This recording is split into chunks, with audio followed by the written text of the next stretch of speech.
Ito mga kababayan, nagpanik na. Pangulong Marcos Jr. hindi na mapalagay. Nagpanik na mga kababayan. Kasama na nga itong tagapagsinungaling ni Pangulong Marcos Jr. mga kababayan. Nagpanik na din itong si Atty. Claire Castro. Pero bakit ako patuloy, ako muna ibabati ng magandang hapon sa aking mga subscribers, sa aking mga viewers. Maraming salamat sa inyong suporta. Shout out sa inyong lahat.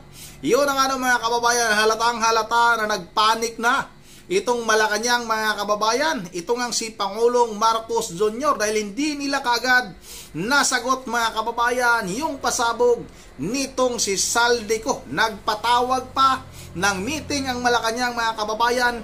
Inipon niya yung kanya mga tagapagsinungaling para pasinungalingan yung pasabog ni Saldico mga kababayan. Pero huli na ang lahat dahil kumalat na, sumabog na sa buong Pilipinas mga kababayan at ikinagulantang ng buong Pilipinas. Hindi naman talaga nakapagtataka mga kababayan yung sinabi ni Saldico. Noon pa alam na natin na itong si Pangulong Marcos Jr. ay talaga siya yung mastermind sa mga nangyayaring korupsyon na ito. Kailan ba nagsasabi ng totoo itong ating Pangulo? Alalahanin natin mga kababayan, isa tayo sa mga nabudol. Isa tayo sa masugid na taga-suporta noon ni Pangulong Marcos Jr. Ngunit nabudol tayo mga kababayan, nabigo tayo. Yung inaasahan natin na may magandang kinabukasan ang Pilipinas ngayon mga kababayan ay lugmok. Parang kinain ng kumunoy mga kababayan itong ating bansa ngayon dahil sa talagang napakatindi ng korupsyon na ito.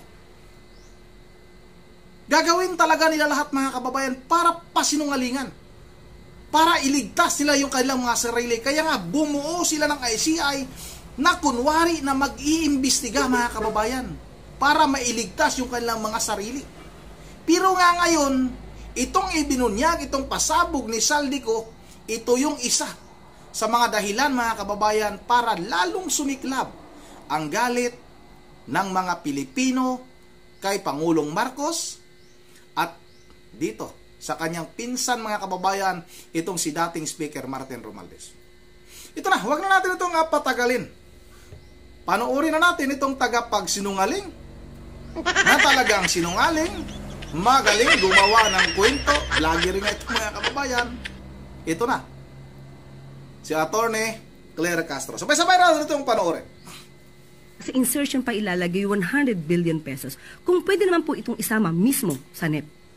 So doon po ay katakataka at alam natin na mukhang may gumawa ng kanyang salaysay. At mukhang hindi niya naiintindihan ang kanyang mga sinasabi ron. Sunod na tanong mula kay Ivan Mayrina, GMA News. Microphone please.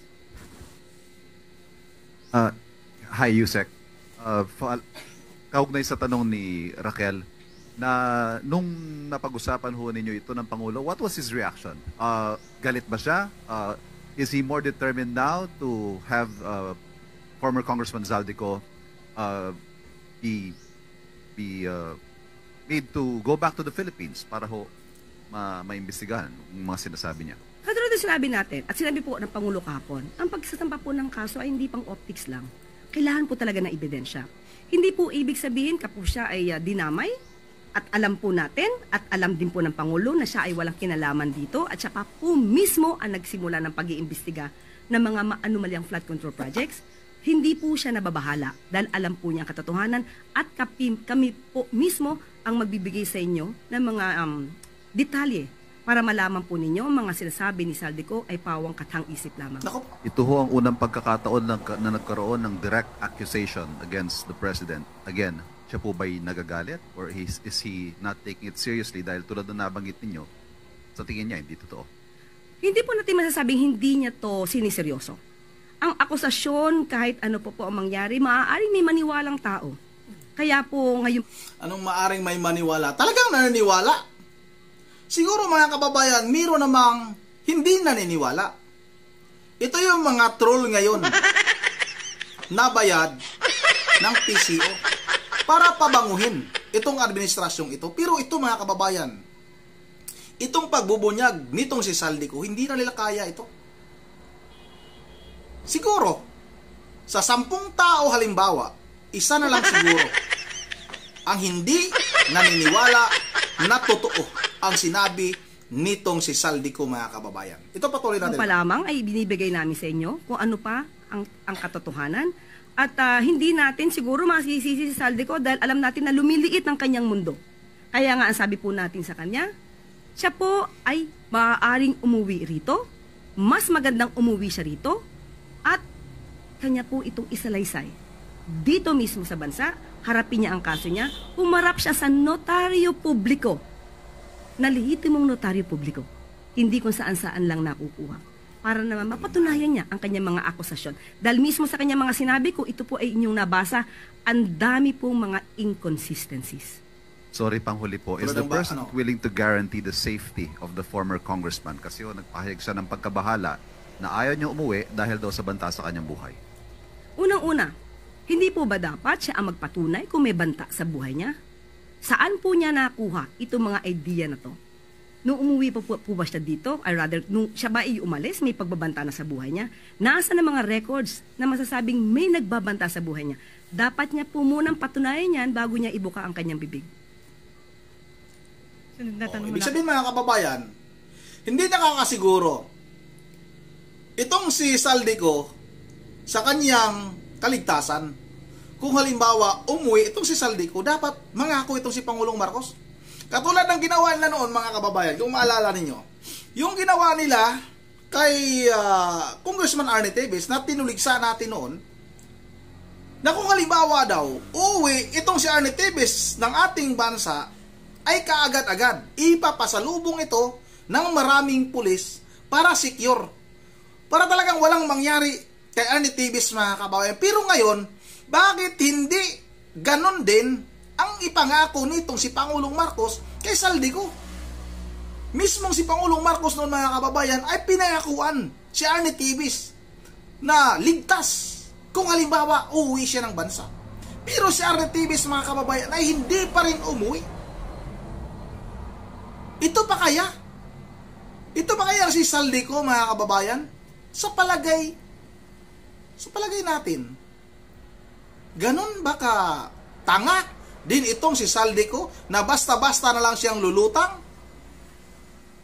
at magpapatiwakal, mga kababayan? Attorney Claire, ayusin mo yung pagtatanggol mo. Talagang tagapagsinungaling ka kay Pangulong Marcos. So, patuloy natin ito. Kay Eden Santos, Net 25. Yusek, ano po yung naging dahilan ni Kong Saldico? Bakit siya biglang bumaliktad at itinuro ang Pangulo at si former Speaker Martin Romualdez dito po sa corruption sa flood control projects?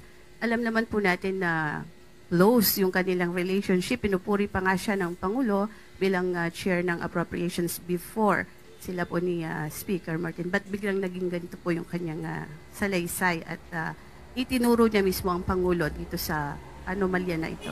Unang-unang parang wala naman po ako masasabi na sila'y close. Wala po ako nakikita kung gaano ang closeness nila. Sa maaari, pagdating sa trabaho, sila ay nagkakausap. Pero kung sasabihin niyo po ang kanilang relasyon ay close, hindi po yan natin masasabi at wala pa po makakapagpatunay ng ganyan. Unang-una po kung anong dahilan niya, yan po ang magiging trabaho ng mga matitinong mga media practitioner. Aba, Kayo po ang magtanong sa kanya. Bakit siya nagsasabi ng mga ganitong kwento at hanapan niyo po siya ng ebidensya? Dahil kung kami po ang tatanungin niyo, hindi namin alam kung bakit siya nagsasalita ng kasinungalingan. Most probably, para itawid ang kanyang sarili at sabihin wala siyang kasalanan. Yun ang pinaka-basic reason. Pero kung ano pang mas malalim na dahilan niya, kayo na po ang magtanong sa kanya.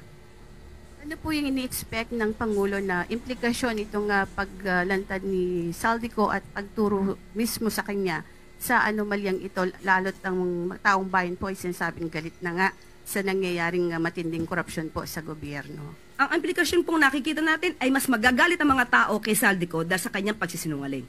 Makikita natin na lahat ng kanyang sinabi, magagalit na yung mga tao kay Saldico. Galit talaga ang mga tao kay Saldico. Pero, yung galit ngayon, mga kababayan, kung halimbawa dati, Yung galit kay Saldico, ipalagay natin mga kababayan sa 1 to 10. Ipalagay natin. May 5 galit kay Saldico. Tapos yung 5 galit kay Pangulong Marcos. Ngayon mga kababayan, yung 5 na galit lang sana noon kay Pangulong Marcos, ngayon yung 10 na. Nagsama-sama na mga kababayan. Kaya Attorney Claire Castro, huwag mong sabihin na mas nagagalit ang taong bayan kay Saldico. Alam nyo naman sa inyong mga sarili, naiila na lang yung mga naniniwala sa inyong mga kasinungalingan. Grabe ito magsinungaling. Sobra-sobra, mga kababayan. Patuloy natin ito. Tulad na nga ng mga eksperto sinabi, bakit kailangan pa na mag-insert ng 100 billion pesos samantalang kaya namang isama ito sa NEP? So doon pa lamang po, dapat magalit talaga ang tao dahil marami nagsisinungaling para maisalba ang kanilang sarili. Salamat. Next question Ako po. mula kay Christian Yusores. Sarili niyo yun. Hi, Yusek. May mga ulat po na lumabas sa social media na nagpatawag di umano ng meeting si Pangulo sa kanyang security cluster. Is the palace in panic mode dahil so posible po na mag-spark na naman ng panibagong public outrage yung expose ni dating congressman ko? Wala po ako nabalita ang ganyan. At ako sino po ang nagsabi niyan? Muli, patunayan po niya. Tayo po nga ay dapat napunta ng Intramuros eh. Hindi po ba? At meron doon event. Puro lang ito patunayan ito si... Grabe talaga itong mga kababayan. Tama nga talaga yung bansag nito. Tagapagsinungaling ni Pangulong Marcos Jr. Bawat mga tanong mga kababayan ay kanyang ibabalik ngayon sa mga nagtatanong. Dapat kayo ang kumuha ng mga ebidensya. Bawat tanong sa kanya mga kababayan, para bang ikaw tuloy. Imbis na siya yung sasagot, ikaw tuloy yung maghahanap ngayon ng kasagutan.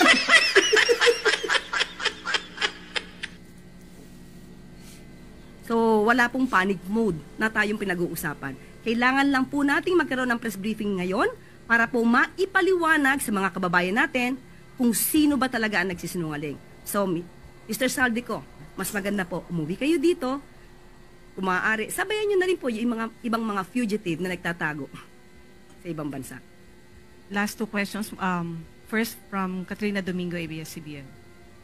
Undersecretary, ano po yung balak ng palasyong gawin to address Zaldico's accusations? Aside from denying it, does the palace intend or the president intend to file charges against him? Depende po. May part 2 pa, sabi niya. Abangan ang part 2. Parang part 1 pa lang to. So malamang gagawa na naman to ng panibagong kwento dahil nadinignan niya kung anong sinabi natin. So abangan natin kung ano na namang tahitahing kwento ang inyong madidinig mula sa kanya. Kaya, be cautious. Now, follow-up question. As mentioned earlier, Zaldico's statements might spark a fresh outrage from the public. How concerned is the president with the upcoming INC rally over the weekend? Alam ko naman po na ang mga miyembro ng INC ay matatalino, makadiyos, makabayan. So alam po nila kung sino nagsisinungaling at alam po nila kung sino ang tunay na nagtatrabaho para sa bayan. So yun lamang po. Tandaan natin, walang ganyang karami. Yun mga kababayan, alam talaga, itong mga taga-INC at ibang mga religious group mga kababayan, hindi magkakaroon ng pagtitipon yan. Malawakang protesta mga kababayan kung satisfied sila sa ginagawa ng ating pamahalaan. Kung talagang nakikita nila mga kababayan na mabuti naman. Kasi mga religious group yan eh. Nagpapahatid ng salita ng Panginoon yan. Pero hindi na nila kaya mga kababayan. Yung nakikita nilang korupsyon ngayon dito sa ating bansa. Kaya sila ay lumabas na. At gusto nang magsalita. At parang kinakabahan. Itong tagapagsinungaling ni Pangulong Marcos mga kababayan at pinupuri ngayon itong INC. Akala ko ba hindi kayo natatakot? Akala ko ba hindi kayo nababahala sa mga gagawin pang mga protesta kahit anong grupo man yan? Pero bakit dito sa INC para bang binubulan nyo pa itong mga taga-ANC. Anong palagay mo, Atty. Claire Castro? Mabubula mo kaya sila? Abangan natin mga kababayan. Maraming air assets ang Pangulo. Last question mula kay Vance Fernandez. Good afternoon, ma'am. Do you have any idea who is behind this Tel-Alay accusation? May naiisip ba ako? Mahirap magsalita, pero minsan kayo mismo mag-iisip, sino kaya ang nasa likod nito? Yung mga obstructionists? Destabilizers? O lumiliit lang siguro talaga ang mundo ni Saldico dahil siya po mismo ang naiipit sa mga aksyon na mismong siya ang gumawa. Thank you, Yusek Claire. Okay, go.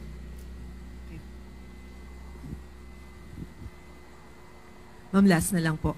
May we have your reaction about the statement of VP Sara saying na paranoid na raw yung administration, especially now na madaming rally yung nangyayari, and yung pagkontra niya doon sa sinabi ng Pangulo about the status of our economy? Okay, unang-una po, paranoia. Ang paranoia, sabi po nila, ay direct cause ito ng emotional outburst. Meltdown. Hindi po nagme-meltdown ang ating Pangulo. Nagkataon lang po, syempre po, kapag ka po may mga issue, may nababalitaan, may mga nagre-report na di umanong may gustong magpabaksak sa gobyerno, ano po ba ang dapat gawin ng gobyerno? Matulog? Manahimik? Mag-relax? Kailangan po ito ma-monitor. Hindi naman po ibig sabihin na ito ay may katotohanan, but still, hindi po ito dapat na tinutulugan. Patungkol po doon sa, again, Maricela, ni second?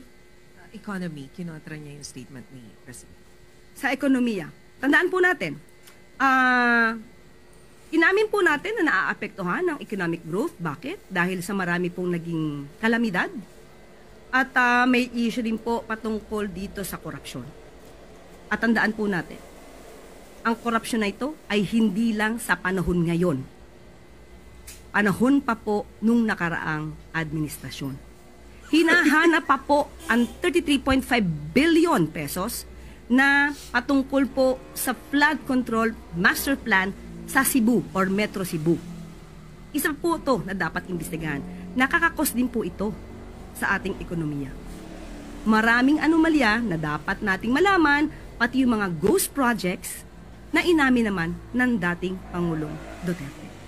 So lahat ng kalat nung nakaraan, ngayon po natin nililinis. O ito mga kababayan, ayon kay Atty. Claire Castro, itong tagapagsinungaling ni Pangulong Marcos Jr., mga kababayan, ay lumiliit na daw yung mundong ginagalawan ni Saldico. Hindi kaya? Yung amo mo ang lumiliit na ang mundong ginagalawan? Hindi kaya, mga kababayan? Hindi kaya lalayas na naman ulit ng Pilipinas itong pamilyang Marcos, mga kababayan, dahil sa mga nangyayaring korupsyon na ito? Yung mundo kaya ni Saldico, mga kababayan, ang lumiliit? Hindi kaya kay Pangulong Marcos Jr., mga kababayan, dahil hindi nila mapipigilan yung galit ng taong bayan. Kahit pa nagbabala itong si John B. Cremulya, mga kababayan, na ipapa-aristo daw nila yung magtangka na pabagsakin ang pamahalaan ito. O masama din naman yun, mga kababayan. Pero para bang tinatakot na nila itong mga pupunta, mga kababayan, sa gagawing kilos protesta. Para bang tinatakot nila.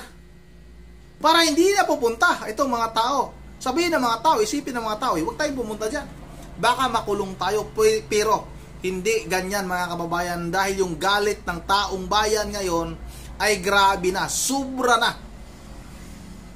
Aminin natin, kung halimbawa may korupsyon man sa mga nakaraang administrasyon, pero hindi ganito, mga kababayan, na halos wala tayong nakikitang mga proyekto ngayon.